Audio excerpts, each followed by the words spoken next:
Hey everyone, today I'm going to talk about the Garmin Montana 750i, and what I'm going to talk to you about also kind of includes the 700i, which doesn't have a camera, and the 700, which doesn't have InReach.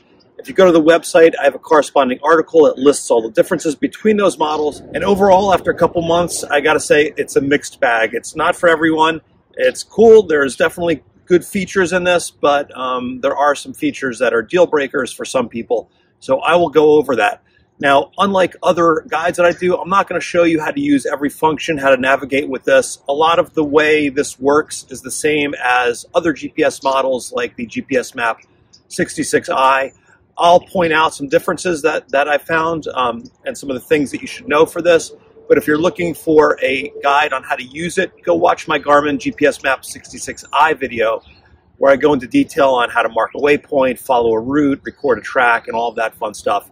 Instead, what I'm going to do in this video is I'm going to go over the unit. I'll show it to you. I'll explain some of the nuances, the way it works. I'll tell you about the highs, the lows, and I'll give you some recommendations at the end as to whether this is for you or not, or maybe there's a better option for you in a GPS and InReach combo.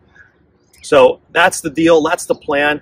One thing before we dive into it, if you could please, if you're going to buy this or if you're going to buy any GPS, if you could please use the links right under the video or on my website to buy it.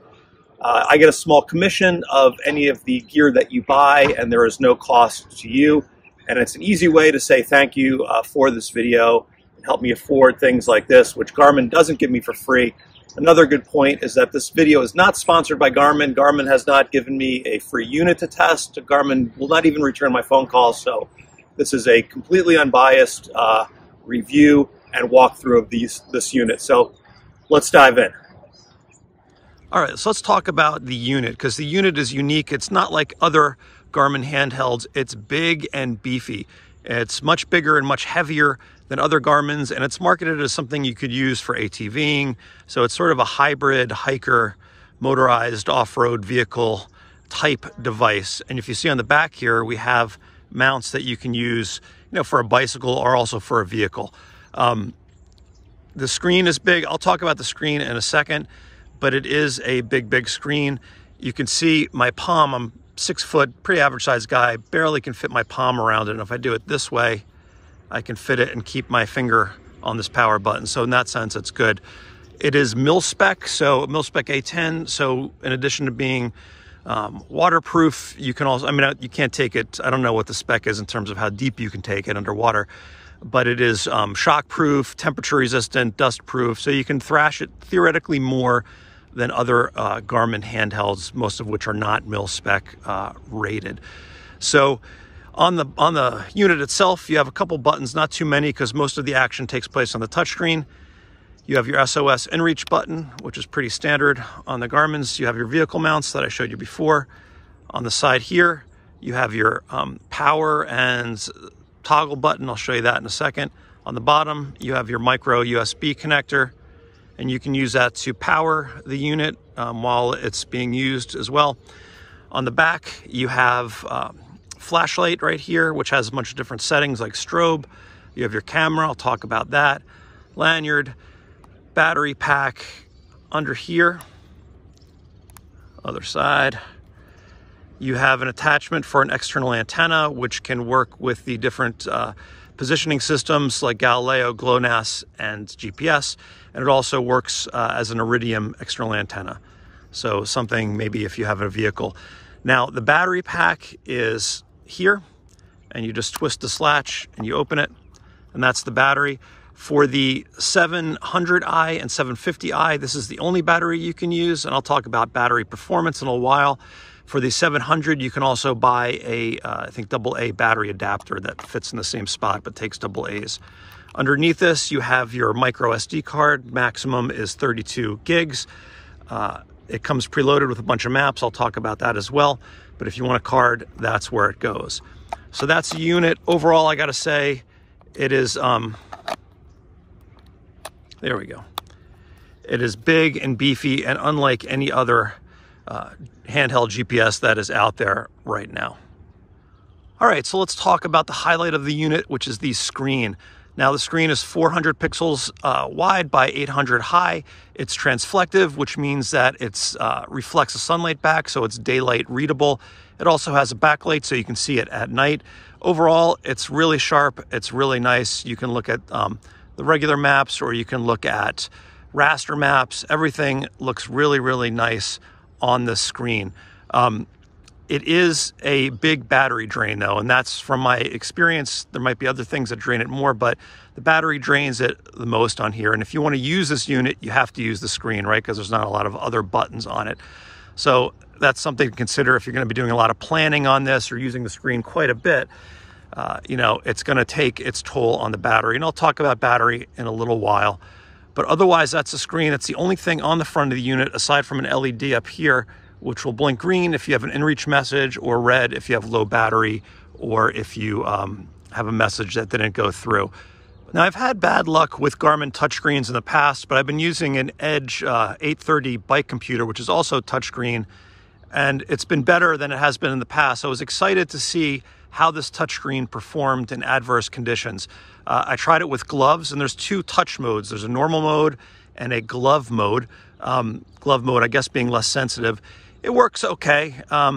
It didn't always register the taps, and I had to really press sometimes or press multiple times with the gloves on.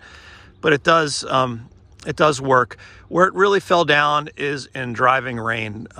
You know, it'll work if you have a couple of water droplets on it, but if it's raining, the screen just goes crazy and it's not usable. So if you do use it in the rain, you're gonna have to protect the screen and kind of hover over it to make sure that it's not getting pelted by raindrops. And this is probably something, you know, I know that happens on a smartphone. It's probably something that happens on any touchscreen, but it might be an indicator that a touchscreen is not the best type of interface for a device that needs to be out in the rugged and adverse conditions. Now, if you hike in fair weather and you don't really go out in the driving rain, or you don't wear gloves, you know, and you want a touchscreen, it's fine. It's a great screen. It works great. It looks great. But if you need to get into situations where the screen's going to get stuff on it, it might not be your best bet. All right, so if you're used to the Garmin ecosystem, the Garmin apps, it has the same icons as most of the other Garmin handheld units, except they're in a touchscreen format right now. You can move these around, so you hold it in, and you can move it around like this, change it. You can add icons or functions down here. You have a list of all the apps. You can also do different settings, and you can do like the where to find destinations and put them on there. So that's pretty cool. It works landscape, or adjusts landscape as well as portrait. On the bottom, you have these persistent menu keys, and you can just click on these, and this bar stays here no matter what page you're on, which is cool. You can also customize that. And then when you're in a page, you can click on this little sub menu button, and you will get different options.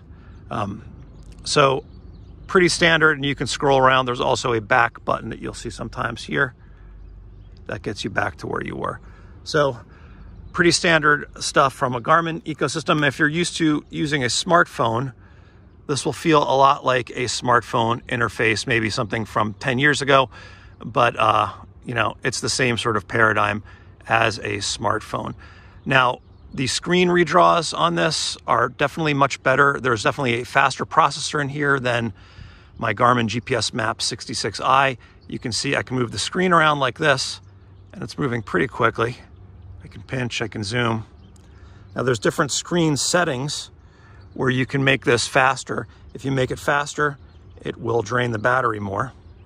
So just a heads up, but you can make this faster, and it is pretty zippy, especially for like a map display on a Garmin. It's probably the quickest map display on a Garmin that I've seen so far out of all of these. So that is helpful. Other thing you have on here is you have something called a status page. And if you tap on the power button, you get this page that has some quick links. There's a brightness setting,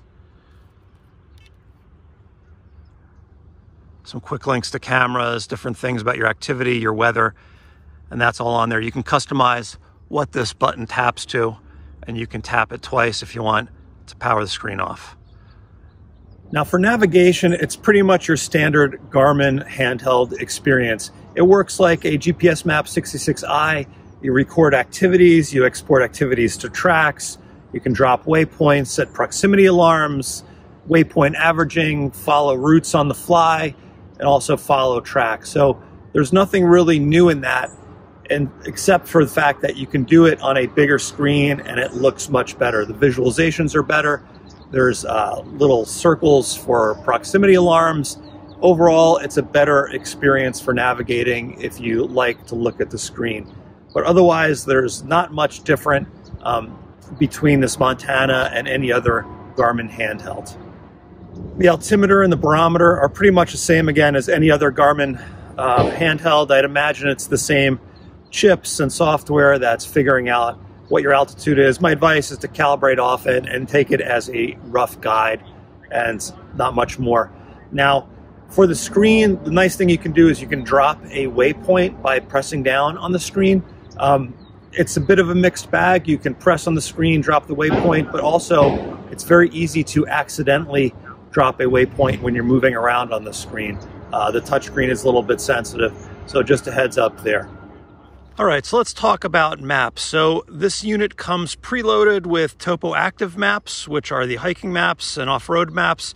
It also has the city navigator maps, which are the maps you can use to find points of interest like restaurants and drive around on different roads.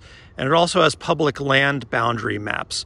Now, if you click on this little button here, it will let you toggle all of these things on or off. It also comes with a free lifetime subscription to the Birdseye imagery, which is their satellite photos. Now, the satellite photos are okay, not the best. I have a video, I'll link to it in the description, that shows you kind of my thoughts on that. But you do have it here if you want it. We can turn it off. We can do public land boundaries, and you'll see it would shade that, which is handy for hunting and different things like that. But let's look at the topo active maps. Now, the topo active maps are pretty good. They have a lot of trails on them. They have terrain shading, and you can turn that shading on and off. If we go into this button right down here, map setup, we can do advanced setup, detail level, default speed, text size, auto zoom, all these different functions that we have in here. Now, one of the things that's kind of neat under configure maps is we have this automatic map. So we can turn that on. What that'll do is it will automatically route us on the right map based on the activity that we are choosing. So if I want to go from point A to point B and there's hiking trails there and I've chosen hiking, it'll route me on the trails. If I'm in a car, it'll route me using the car. So pretty cool function to have. I don't really use it much in that mixed mode kind of format, but I imagine if you have an ATV or if you're overlanding and you're using this for your truck and for your hikes, that could be pretty handy. You can also add custom maps. So let's turn on, here's a scanned topographic map I have in here. We can see what that looks like.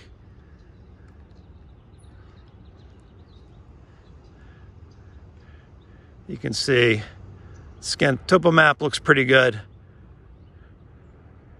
But the maps in general are solid and work well. Now, one of the neat things that we can do here, because we have this full screen and we have a QWERTY keyboard, is we can click on this where to. And now it's going to give me a list of places to go. Now, what I would wish for is a box that here, just let me type something in and it would search through the unit and find that. But instead, what we have to do is we first have to go to one of these categories and click on it. Bowling center, yes. And it'll give me a list of the bowling centers that are close to me. But what I could also do is I can also do this spell search. And then it brings up this QWERTY keyboard, which is a big plus on this touchscreen device. And I could type in whatever, Regal, search, and it's searching. And there it is, Regal Lanes. Now the search, even though it has a fast processor, the search does struggle at times. So just a heads up. I was kind of hoping for something more where I could just type in a search, get me anything. But it doesn't do that. But because it does have the topo active and street maps here, you have a lot more POIs or points of interest that you can search for. So even if you are hiking, you could search for a restaurant or something like that if you wanted to get off trail and eat. So that's how the maps work. The map redraws are pretty good. You can see, again, I showed this before, but the redraws are good. And then we can also go into the map setup. If we go to advanced, we can change the detail around. If you change the detail, it'll go quicker if you have less detail. And you can do shaded relief. That was what I was looking for before. And then map speed, we can do normal, and that will have an effect on the battery usage. So this is what normal looks like. Still pretty good.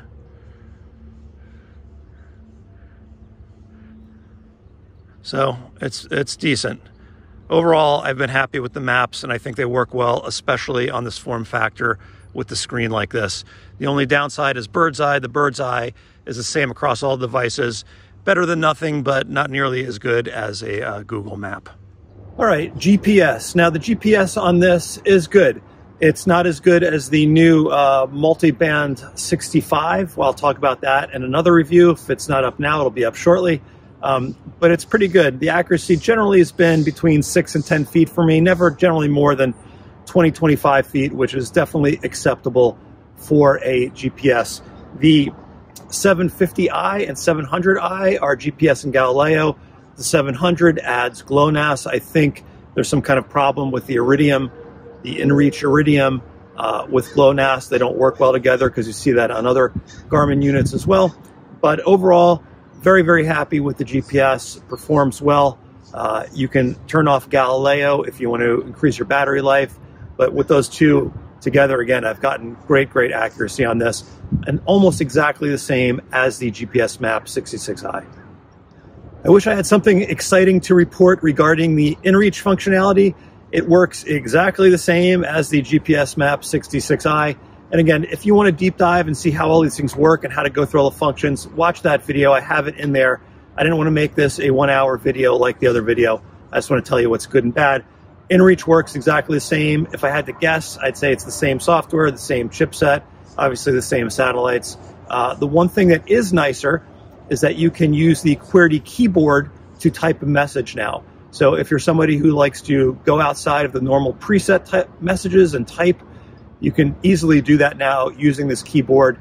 It also would be helpful if you initiate an SOS and you have to type back and forth with a rescue, with rescue personnel in a rescue situation. You can now type a little bit easier right on the device with the QWERTY keyboard. Okay, so the battery. The battery is probably the biggest Achilles heel of this unit. Garmin says you get up to 18 hours of continuous use. In my experience, it works about 18 hours, which equates to about a 5 to 6% battery drain per hour when you have 10-minute tracking on and you just leave it in your pack. So I set tracking, I turn the screen off, I put it in my pack, and I hike. And when I finish, I turn it off. It burns about 5 to 6% of the battery an hour. When I'm actually using it and I'm messing around with the screen, maybe I'm sending some messages, maybe I'm looking at the map to see what's around or checking on my navigation, it dramatically goes up. It goes to about 8 to 10% per hour of drain, which gets me down to like somewhere around 10 hours, somewhere between 10 and 12 hours of battery drain. So that's not that great.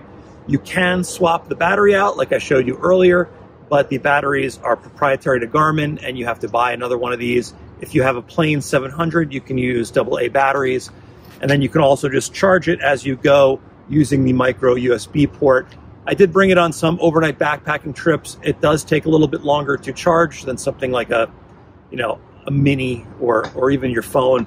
So just a heads up that it does chew through battery, and it's, in my experience, directly related to how much screen you use. Now, if you go to the website, I'm not going to go through it now, but at the bottom I have a list of tips that you can use to extend the battery life of this. But overall, if you're going for day hikes, if you're not going to hike more than 10 hours in a day and you want the touchscreen, it'll work fine. If you're looking for something that has more life and you don't want to buy a battery, another battery for it, it's going to be a problem. There's also an expedition mode on this, and if you have other Garmins, you might be familiar with that. Garmin advertises, I think, up to 300 hours in expedition mode. I found it to be more like 30 with 1 hour tracking on and automatic 1 hour InReach tracking and automatic GPS tracking. I don't find that mode particularly useful, and it'll depend on how you want to use it. But the track points are so far apart that it doesn't allow me to go back afterwards and say, okay, this is the trail I was on. It's more like a series of straight lines connected to each other. So it's good if you want to pinpoint your location, or maybe give your location to family and friends while you're hiking for a long time. But there's better options out there for a handheld if you want a long battery life. Okay, the camera. Now the 750i has the camera, the 700i doesn't have the camera. The camera is an 8 megapixel camera. You can switch it between 8 and 5 megapixels, I believe, if you want to save room. It's okay. It's not great. It's not the worst camera in the world. It's not going to probably be as good as your smartphone.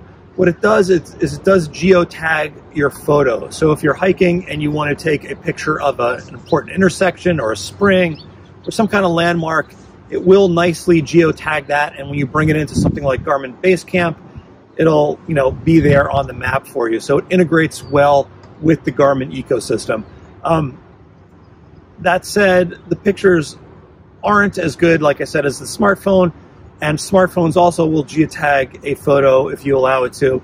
So if you're taking pictures to take pictures to share with people, or cool pictures on the trail, I would say just use your smartphone, save the money, and just get the 700i. If you are a geocacher and pictures are important to you, and having that integrated into the Garmin ecosystem or the geocaching ecosystem is important, then go with the camera version. You can see the pictures that you've taken on the map. Right now they're little dots, so they're hard to see. I wish they were thumbnails, or you had the option to make them thumbnails so you could see them on the device, but right now they're little dots. One of my other kind of gripes, not a big deal, and again, something they could potentially solve with a firmware update, is I wish you could mark a waypoint on here and then have it opt you into taking a picture for the waypoint. I think that would be something that's helpful. That said, you can take a picture. It does have coordinates, and you can navigate to it. All right, so let's get down to the meat and potatoes. Do I recommend the Garmin Montana 700 series? The answer is maybe. I think it works well for a certain group of people. I think if you are a Montana user and you want InReach or a more powerful unit, get this, it's great. I think if you're a geocacher and the camera is important and you want a big touchscreen, get this, it's great. Also, if you're an ATV user or a hunter who maybe is on an ATV and then gets off to, go across land on foot, this can be a good choice as long as you can live with the, screen not working in heavy downpours and the battery life.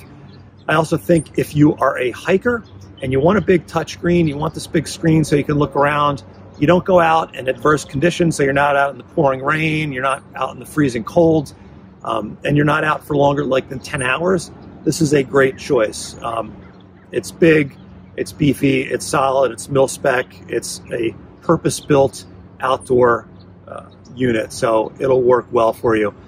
And then lastly, I think if you are like an overlander, if you have a car and you want to do road navigation as well as hiking navigation, this could be a good unit. You could have this on your dashboard, and then you could have it in your pocket while you're on the trail. So good choice.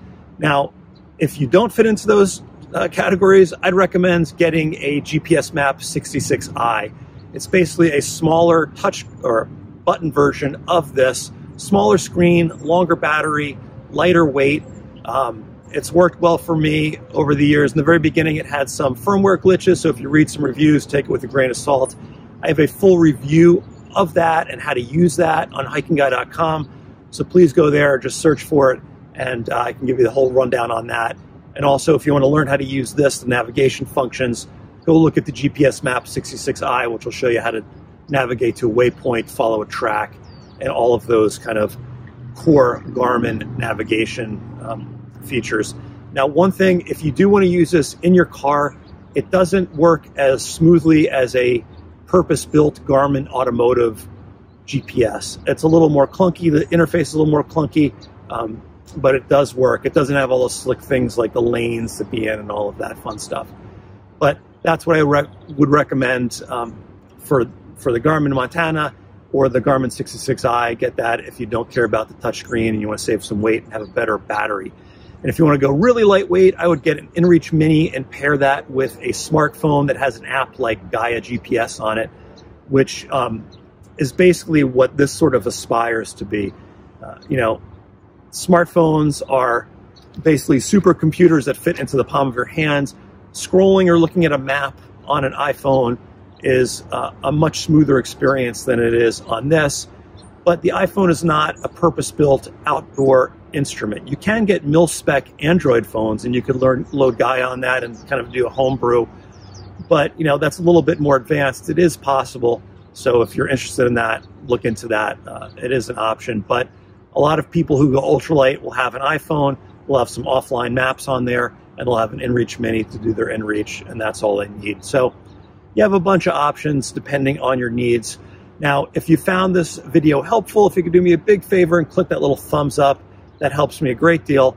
What helps me even more is that if you use the links underneath the video or on my website to buy the Montana or the 66 or anything you want from Amazon or REI, I get a small commission. You don't pay anything extra, and it helps me afford to buy expensive GPS units like this and test them. I wish Garmin would give these to me for free to test, but I guess I don't have pretty enough Instagram pictures for them.